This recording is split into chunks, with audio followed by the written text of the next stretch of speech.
Deixa eu ler uma coisa aqui. Esse é um livro maravilhoso, Exercícios da Alma, de Newton Bonder. Henry Bergson falou assim: os olhos veem apenas o que a mente está preparada para compreender. E daí uns pensamentos a respeito. É um profundo refinamento conhecermos a extensão de nossa cegueira. Não temos condição de enxergar a não ser aquilo que compreendemos. Esta é a razão de nossa perplexidade quando alguém não consegue enxergar algo que nos parece tão claro e óbvio. Saiba que enxergar significa decodificar, e isso só é possível quando a mente está preparada. Por esta razão, ver para crer, já ouviu isso, né? O tal do ver para crer. Por esta razão, ver para crer é uma proposta fadada ao fracasso. A vida é crer e entender para então ver. O invisível é produto de nossa ignorância. Portanto, lembre-se, a verdadeira cegueira é uma medida não tanto do que não vemos, mas do que ignoramos. Certo? Então vamos... Não é para mim, obrigado. Para o Newton Bonder e para a Ingrid. Deixa eu falar também, porque deve ter gente aqui que não me conhece, e a gente é apresentado como, pô, esse cara aí, daí eles veem do jeito que eu falo, né, e falam, pomba, será mesmo? Então vamos explicar isso aí. Tem gente que vem para mim, gente muito legal, eles vêm para mim e eles perguntam do meu sotaque da seguinte maneira: Adalton, o seu sotaque é limeirense ou americano? Olha que jeito legal, né? A maneira sincera seria assim: é caipira de Limeira ou padrão? Não é? Qual dos dois, Adalton? Estava pensando nisso, pegar uma palavra comum nas duas línguas. Carla. Nome de uma pessoa, Carla. Como é que se fala Carla em Limeira? Carla. Não é? Como é que se fala Carla nos Estados Unidos? Carla. Vocês notaram a diferença? Entendeu? Num é aperta a porca da porteira. No outro é park the car in the yard. O R não é idêntico? Sim ou não? Foi por isso que eu tinha boa pronúncia em inglês. Eu cheguei lá, o R já estava pronto. Vocês calculam como é que está eu tentando agora desenvolver um português mais aceitável. Ainda está em transição e vocês vão notar isso aqui hoje. Tá? Então não se distraia com isso, se for possível. Tudo bem? Tá bom. Olha, em Florianópolis, eu falei uma coisa lá que me dei conta de algo e agora tenho que levar isso em consideração. É o seguinte, falei para eles... Eu não gosto muito de contar a minha história. A razão é que, para você achar pontos da sua história, acho isso que é o caso com a maioria de nós, partes da nossa história que seja, como é que chama, útil para as pessoas ouvirem, geralmente é as partes em que você levou paulada. Os sofrimentos, para falar a verdade, é o que ensina. Então, para contar a história de uma maneira útil, tem que entrar naquilo lá, e isso não é lá tão agradável. Por isso, eu acho que é essa a razão, não sei, que eu evito. Mas daí eu estava falando para o pessoal de Florianópolis, eu com isso virei, entre os esmeraldas, o Mr. M. Porque eu sou aquele que ninguém sabe a história, preciso corrigir isso. E hoje, como eu estou a fim de falar umas coisas meio perto do osso, sabe? Lá no fundo, eu acho que eu devia, talvez seja útil mesmo, falar de onde que eu venho. E eu vou ser muito sincero com vocês. Meu pai era alfaiate, minha mãe era professora primária. Então vocês calculam quão rica era a nossa família. É gozado, essa memória ficou e vai ficar. No recreio do ginásio, íamos comprar alguma coisa, comer alguma coisa. Eu lembro que tinha um cara que era amigão meu, João Cardoso. O pai dele era o melhor amigo do meu pai. Só que o pai dele tinha joalheria, certo? E fábrica de joias, e meu pai tinha alfaiataria. Um pouco diferente um do outro. E o que isso significava é que o João chegava lá no balcão, pedia um misto quente, e eu pedia um bis. Vocês acham, qual que é mais gostoso? Mas eu lembro que lá para os 12, 13, 14 anos de idade, por aí, eu tinha 3 grandes paixões, e eu acho que tem um ensinamento nessa parte aqui, tá bom? 3 grandes paixões. Eu adorava avião, exploração espacial, astronauta, esse tipo de coisa, aviões caça-jato. adorava filmes e adorava música. Então vamos ver, naquela idade, naquele tempo no Brasil, 80, 90% das músicas das rádios eram americanas.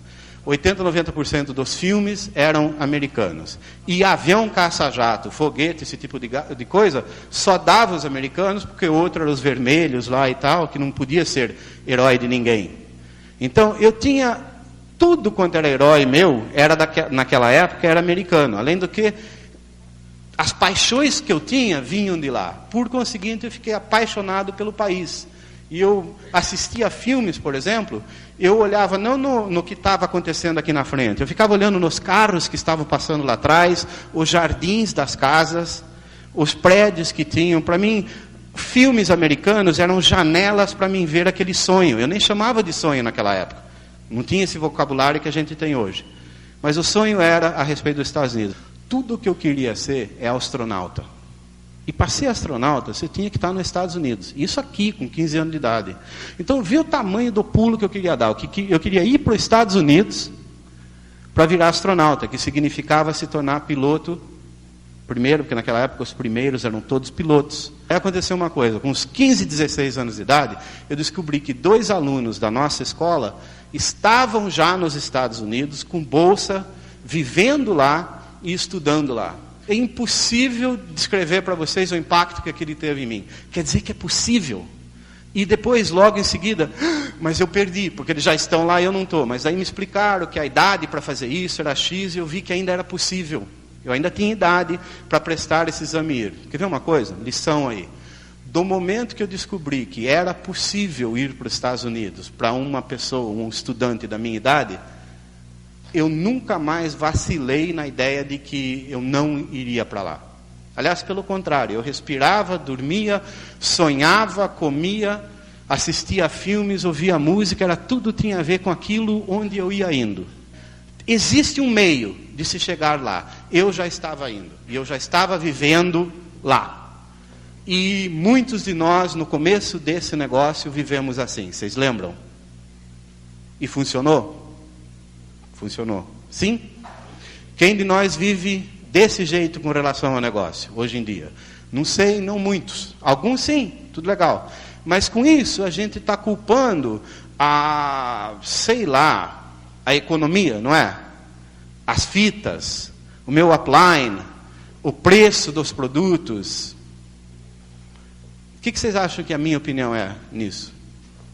Eu tenho certeza que qualquer um de nós, capaz de ainda abraçar o sonho, com esse tipo de força, chegará lá. Porque o veículo ainda funciona.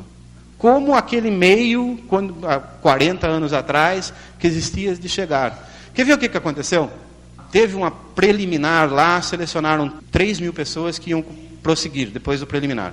Esses 3.000 passaram por isso, aquilo, aquele outro, não vale a pena lembrar, entrevista, sobrou não sei quantos. Desses não sei quantos, iam uns 100, tá? E daí a gente ficou esperando a carta que acharam uma família lá, nesse programa de intercâmbio, etc. Eu sei que eu esperei, veio resposta para o POSE, e veio resposta para a Sicília, e não veio para mim.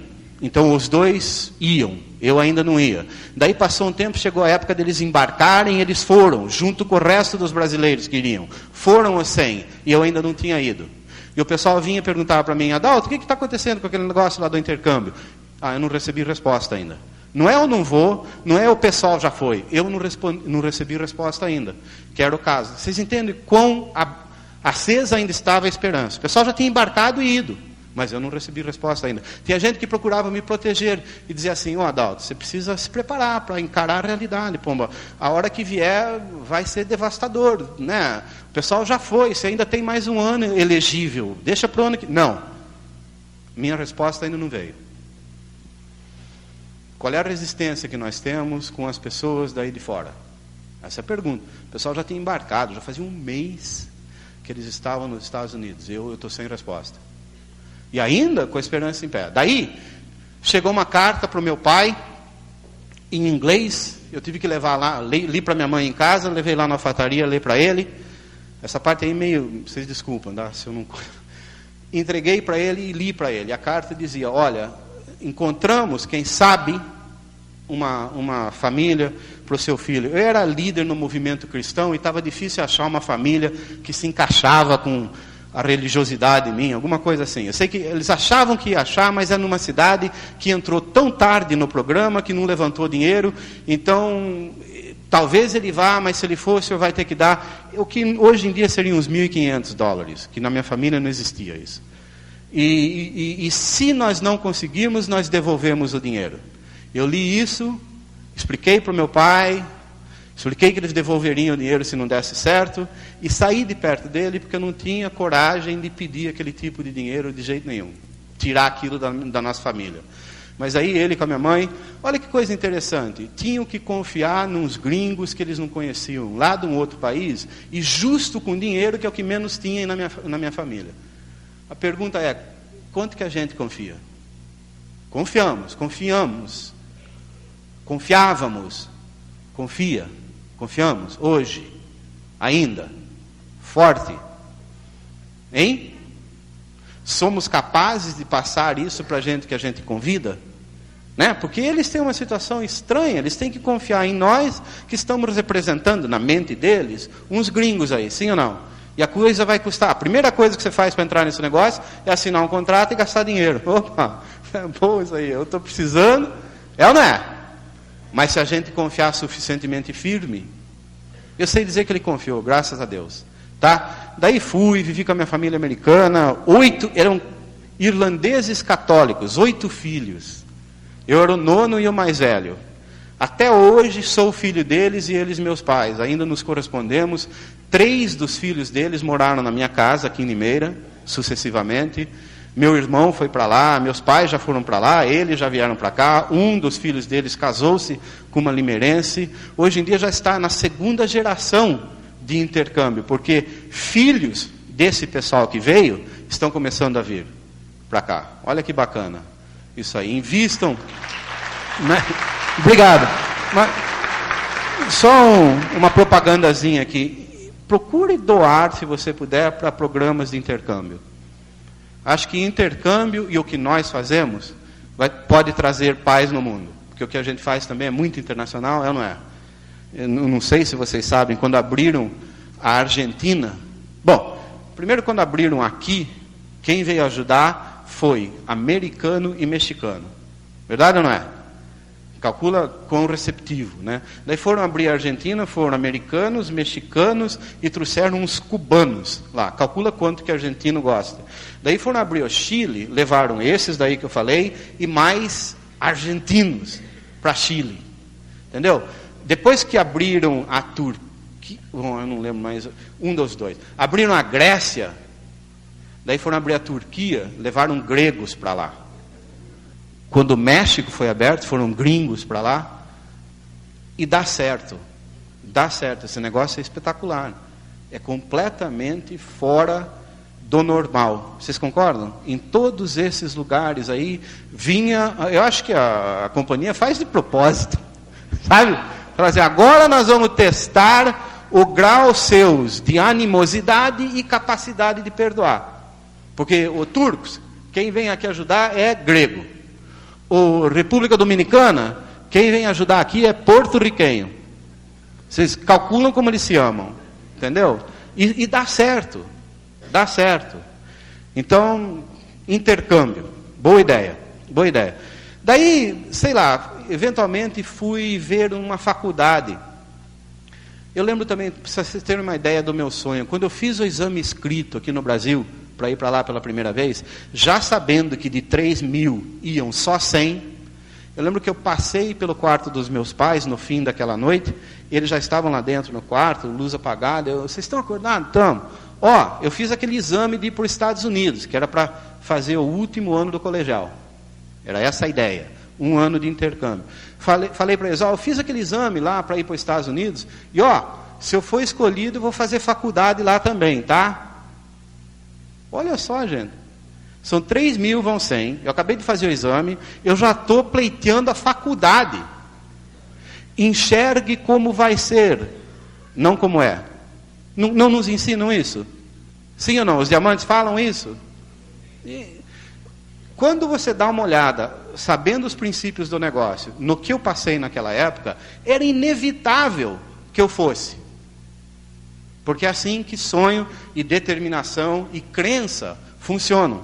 Só que a gente, mais tarde na vida, tem uma outra coisa que eu tinha naquela época, que falta hoje e falta, quem sabe, para alguns de nós também, não é só para mim.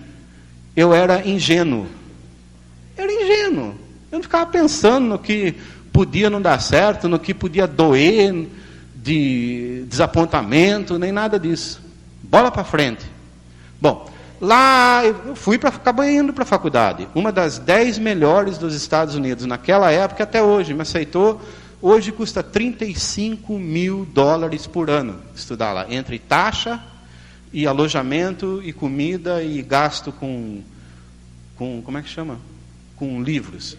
Mas desses 35 mil, uns 30 mil é taxa para fazer lá. E eles me deram 4 anos de graça. Olha a dívida que eu tenho com esse pessoal. Para ganhar dinheiro para mim, fui garçom, fui jardineiro, fui empilhador de lenha para a lareira dos outros, fui limpador de neve dos, como é que chama? Dos estacionamentos e dos jardins dos outros. Daí, eventualmente, me formei, fui para Chicago. Enquanto fazia pós-graduação, eu fui, adicionalmente, garçom, barman, entregador de pizza, chofer de táxi. Agora, um que vocês não sabem é cobaia de experimento de medicina. Eu fiquei amigão do Chuck. O Chuck era um estudante de medicina, ia fazer imunologia para lutar contra câncer, me levava nos jantares lá da família dele, que era judia, então comida maravilhosa. Tinha, como é que chama? De vez em quando eu era convidado para bar mitzvah, de vez em quando eu era convidado para o equivalente da Páscoa. Pessa, isso aí, como eu disse. Como comem bem. Os homens sabem celebrar as coisas. E o Chuck tocava violão, gostava de música brasileira. Cara, legal. E daí ele me deu uma dica para ganhar dinheiro, porque eu fazia o que fosse. Não era só eu, todos nós. Então, cobaia de experimento de medicina. O primeiro foi moleza. Você ia lá, eles te inoculavam ou com vírus ou sem vírus de resfriado. Né? E daí você voltava lá 2 vezes para eles verem. E te davam antivírus. E daí via como é que você foi. Entendeu? Você voltava lá 2 vezes mais para ver o que deu. Mas $45. Bota a injeção aí, putz. Fiz 2 vezes isso. Tinha que esperar não sei quanto tempo, fiz 2 vezes. Doei sangue umas 4, 5 vezes, pagava $20 também. O chato do sangue é que geralmente quem estava na fila era bebum, que queria o dinheiro para gastar em álcool. Eu queria para ir assistir o filme de Woodstock, show do Santana, essas coisas. Tira o sangue aí. Ainda dava rosquinha de graça, legal pra caramba. Quem daqui tem certificado de sanidade? Isso que eu queria saber. Você tem nada. Não dão isso, verdade ou não? Né? Eu tenho. Deixa eu contar para vocês como é que foi. Incrível, né? Justo eu. Pois é, era o seguinte, eles queriam, uns psiquiatras lá do Centro de Neuropsiquiatria de Chicago, queriam saber qual era o efeito de institucionalização num ser humano. Como é que você estuda o efeito da instituição no louco? O que você precisa? Você precisa de um cara normal, bota ele lá dentro, vê o que acontece com ele, e daí o efeito é da institucionalização e não da cabeça dele. Seguiu aí? Tá? Então eles queriam algumas pessoas normais, e a oferta era a seguinte: você entra lá, passa 2 semanas lá dentro, no nosocomio, hospício, lá, o que vocês quiserem, junto com o pessoal, comendo o que eles comem, participando das reuniões que eles fazem, exercício, tomar sol. Só que, para não atrapalhar o estudo, o pessoal do staff, os médicos, as enfermeiras e enfermeiros não vão saber quem que você é. Você vai ser um dos normais, anormais. Daí você saía, ficava 1 mês fora, entrava de novo por mais 2 semanas e te pagavam R$500 na sua saída. Primeiro que você tinha que confiar que os caras vinham te buscar depois de 2 semanas, tá? Segundo, você tinha que passar uma bateria de teste para ver se você era normal, porque não pode jogar um cara que não é lá dentro. E eu fiz, teste daqui, teste de lá, passei. Por isso que eu sou oficialmente são. Tem pelo menos um grupo de psiquiatras em Chicago e minha mãe que acreditam nisso. Tá? Então passei uns 5 dias antes de eu entrar, veio uma chamada de Washington, porque uma outra coisa que eu fazia durante as minhas férias, isso aí ia ser nas férias, é claro. Uma outra coisa que eu fazia nas férias, que eu tinha acertado desde os meus tempos de faculdade, é ser tradutor e escorte e intérprete para convidados oficiais do governo americano. Então eram brasileiros, convidados especiais, que iam ter tratamento VIP lá nos Estados Unidos. O primeiro era um prefeito de Fortaleza, Luiz Queiroz Campos, não sei o que lá. Passei 60 dias com ele, indo para tudo quanto era lugar. Ele estava interessado em gado, educação, política, governo municipal. Eu visitei os governos municipais de Nova York, de Washington, de São Francisco, de Miami. Ele estava interessado em energia para o futuro, então visitamos um centro de pesquisa nuclear. Fui lá ver aquele negócio. Você precisava ter... O FBI precisava aprovar para você entrar lá dentro, mas eu tinha uma carteirinha que era maior do que isso, porque eu era intérprete do Departamento de Estado americano. Minha carteirinha tinha o selo do presidente americano, lá da Casa Branca, e vocês têm que ver as portas que se abriam. Mas só que tem uma coisa, tudo que esse pessoal queria aprender, tinha que vir através do meu ouvido, da minha boca, certo? E vice-versa. Então eu aprendi um monte, e ainda era pago, e bem por isso. Então a vida não é... Se a gente continua em frente, ela se equilibra. Faz sentido? É só não desanimar. Então, daí eu estava para entrar lá no hospício, veio o telefonema, olha como Deus é grande. Putz, Deus é demais. Adalto, você está disponível? Putz, estou de graça. Eu vou, e fui. Passei um mês com um bando de professores brasileiros, em vez de passar 2 semanas lá no hospício. Ainda pagaram melhor. Então, que alívio. Só sobrou certificado de sanidade. Eu lembro que, para entregar a pizza, eu já tinha carro. Chicago é extremamente frio. Eu tinha que parar em algum lugar que era legal, para não receber multa, né, que podia parar. Com isso eu andava bastante. Naquele tempo não tinha essas proteções de isopor. Então você ia com a pizza, só na cartolina. Né? Quando eu chegava lá, estava frio. Às vezes eu escorregava na neve. Entregava lá, o cara ficava todo bravo, como se fosse culpa minha. Não me dava 25 centavos. E eu lembro do ponto na minha vida em que 25 centavos fazia diferença. Então, a gente não nasce vice-presidente de companhia americana, nem nasce esmeralda. A gente passa por uns outros pontos que podiam ser bem desencorajadores, se a gente quisesse. Tem períodos da minha vida que dá para descrever até como sofrimento, se quisesse. Eu acho que tenho certeza que tem vocês também. Quem leu A Mágica de Pensar Grande? O que ele fala a respeito de sacrifício? Muda a sua cabeça a respeito de sacrifício. Faz parte, você está pagando um preço necessário, é isso aí. Então, continuei em frente. Exerci a profissão de psicólogo em Chicago, trabalhei com adolescentes, naquela época drogas era o problema. Só uma coisa, gente, o único jeito de pegar um adolescente que já entrou em drogas e trazer ele de volta é dar um objetivo, uma visão para ele. Era o único jeito. Então, quando Dexter Yeager fala, você precisa ter um sonho, uma visão, um objetivo, onde você vai indo, isso fez total sentido para mim, porque era o único jeito. E aqueles em que eu não conseguia implantar uma visão, uma razão de ser, porque eles já tinham escapado da vida, fugido. O único jeito era botar muita esperança dentro deles, e visão e sonho. Então, e a gente aqui não leva necessariamente a sério o primeiro passo. A gente põe por escrito a lista, mas não os sonhos, e assim por diante. Então, eu acho extremamente importante. Estou fazendo consultoria agora em empresas aqui no Brasil, chego lá para falar com equipes de venda, tarará, tarará. Gente, caminhos para o sucesso. Primeiro de tudo, visão. Eu não falo sonho, né? Mas visão. E depois eu dou os 8 passos para os caras.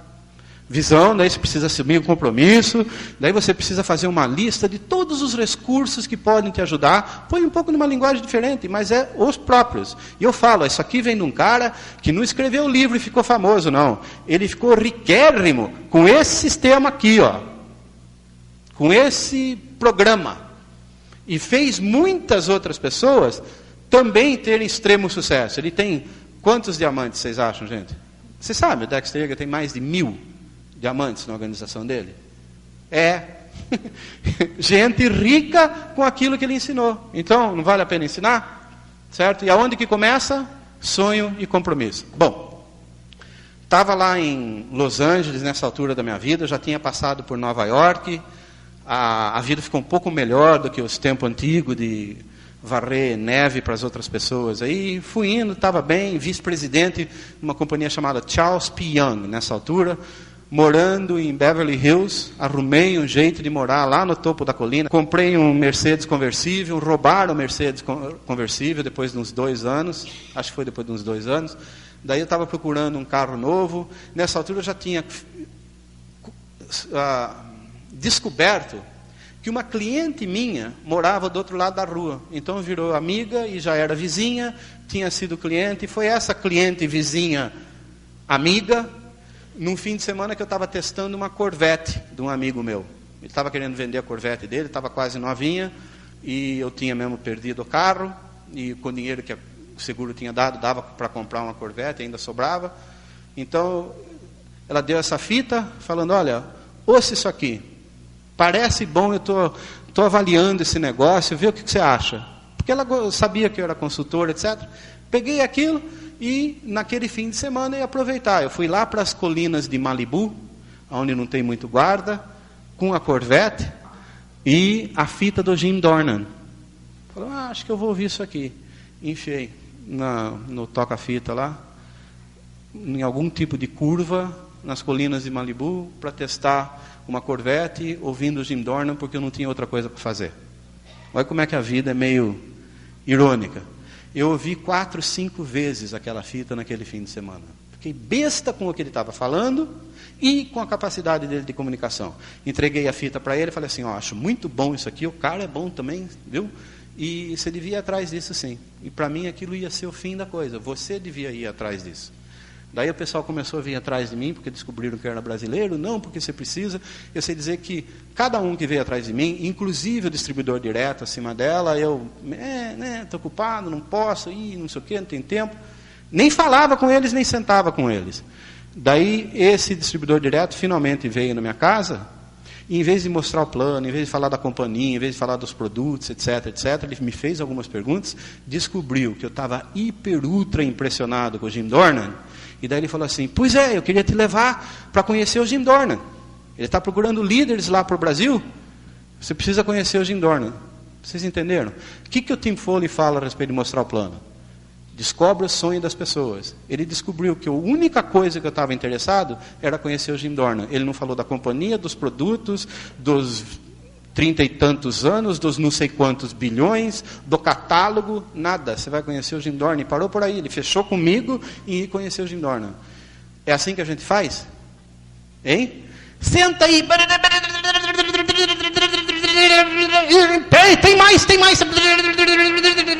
E não é só isso. Sim ou não? E depois a gente fala, o cara não viu. A mente vê o que ela entende ou o que ela está procurando. É ou não é? Então, palmas pro Carl, né? Que foi esperto o suficiente de falar, quer conhecer Jim Dornan? Fui conhecer o Jim Dornan. O Jim Dornan falou do John Elias e do Hudson. John Elias e do Hudson. O João Elias ali, estava lá. Quando ele falou desses 2 brasileiros, eu falei, putz, tem gente já na minha frente. Estragou tudo. Porque lembra, tinha que ter exclusividade nas coisas. Quer ver uma coisa? Uma bruta de uma lição. Eventualmente vi o plano, não sei o quê, assinei, comecei a pensar em vir para cá. Fui pegar a opinião de uns caras, amigos meus. Um, super bem sucedido no negócio, falou, amo. Pode ser que seja boa mesmo, cara. Vê se você pode conseguir exclusividade e manda bala. Se eu fosse seguir o conselho dele, né? Ô Jim, seguinte, eu vou, mas eu estou querendo exclusividade. Pelo menos metade do estado de São Paulo, sul de Minas. Eu teria entrado? Não. Ainda bem que eu não ouvi esse altamente bem sucedido homem do negócio. Fui para um outro, Ele falou, já ouvi falar, muito bom sim, mas agora é um pouco tarde, eu acho.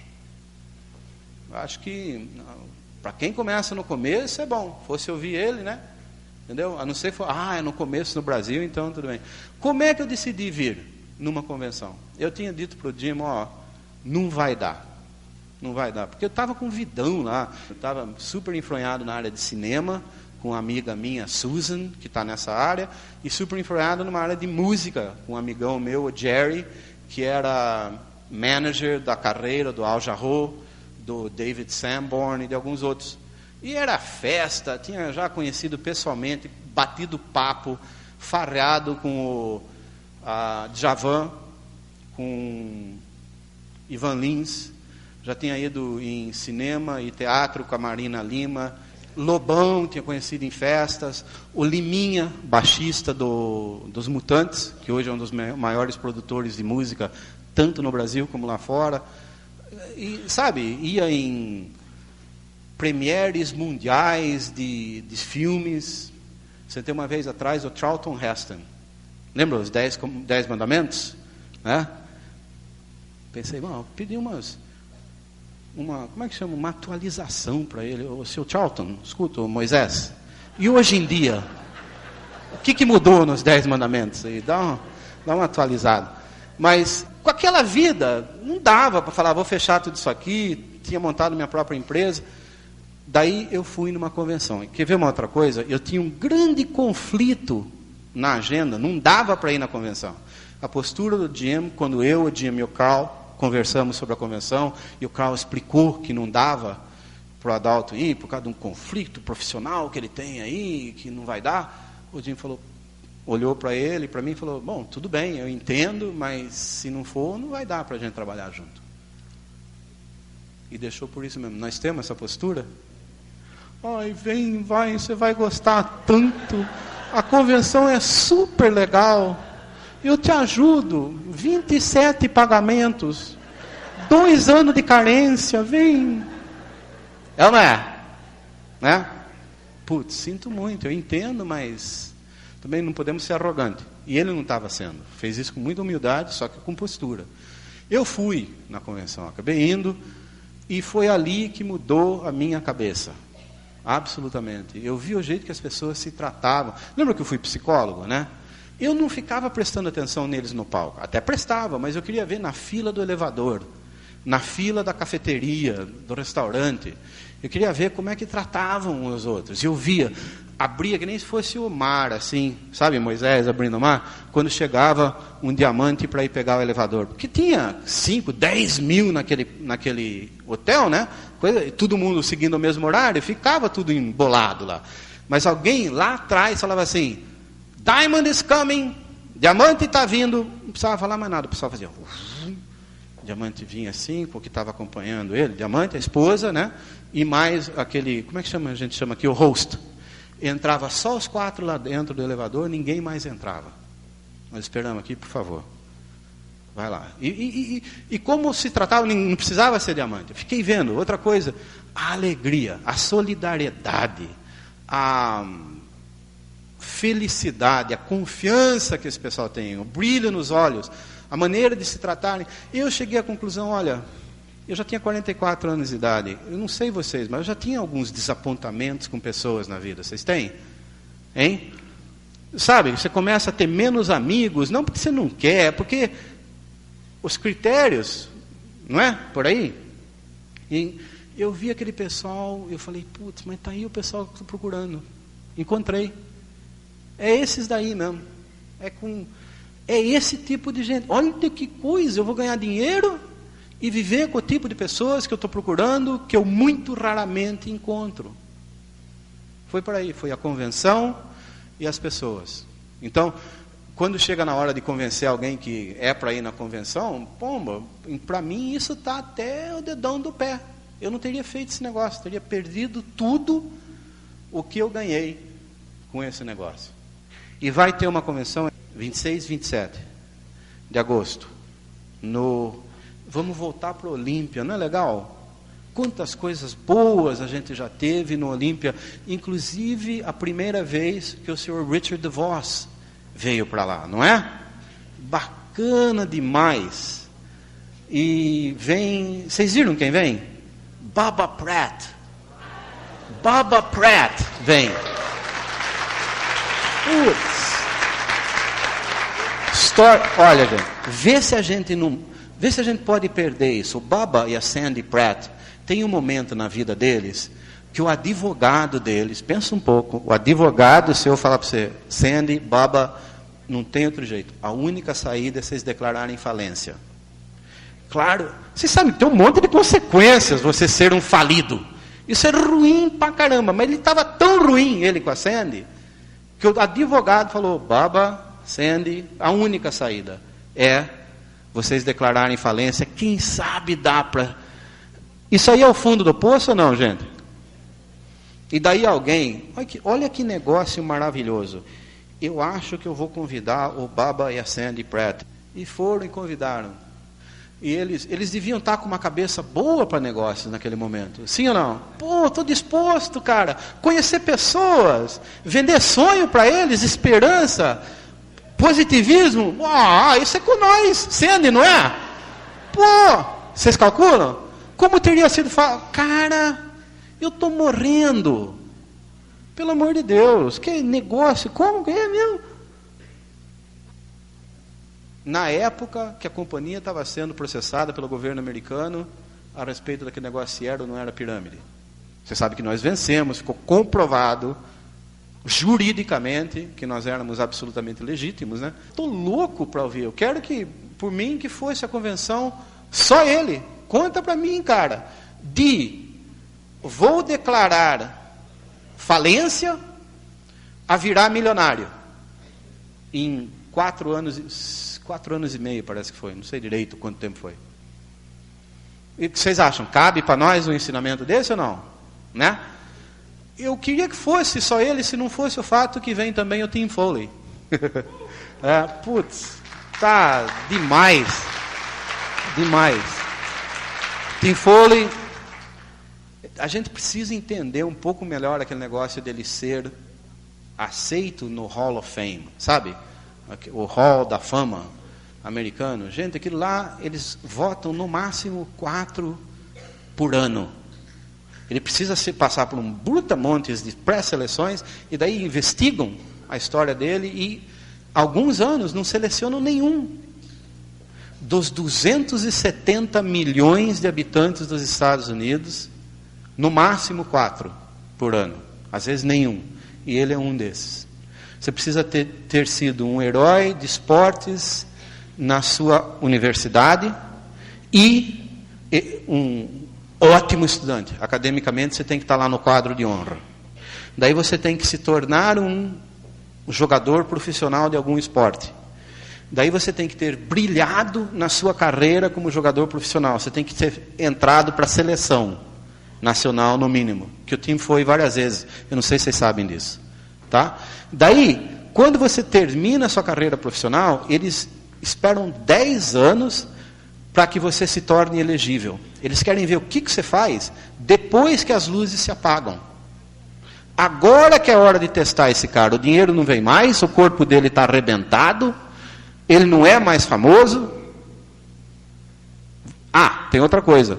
Nesses 10 anos, ele tem que ter se distinguido como um grande cidadão para a comunidade. Ele tem que ser alguém que decididamente está vivendo para a sociedade, para a comunidade, está fazendo caridades e esse tipo de trabalho, servindo a humanidade. Esses são os critérios. O homem está lá no Hall of Fame, está podre de rico, eu não gosto dessa expressão, está muito bem de vida, muitíssimo bem de vida. Ele não precisa de mais um tostão para as próximas 10 gerações da família dele. Sério. Ele vai pegar o avião e vir 11 horas, sei lá quanta, para vir aqui conversar com a gente. E as pessoas perguntam para ele, mas Tim, por que você faz? Você não precisa. E a resposta dele, adoro. Mas tem gente que precisa. Isso é razão para ela.